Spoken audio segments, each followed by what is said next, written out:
doing graduate education is that your students are really professionals already in their own right.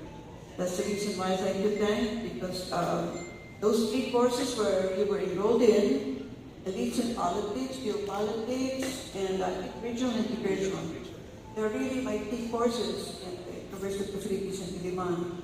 And you really have enlivened the class and made more robust many of the discussions therein because of your scholarship. So I salute you. I salute you, Professor Tato. And yes, and I think you're very lucky that you have a political scientist who is organizing this event. Why? Because Tang Tatong is so soaked in the ways and the strategies of political organizing. And this is not just organizing to win elections. This is really organizing for everyone to be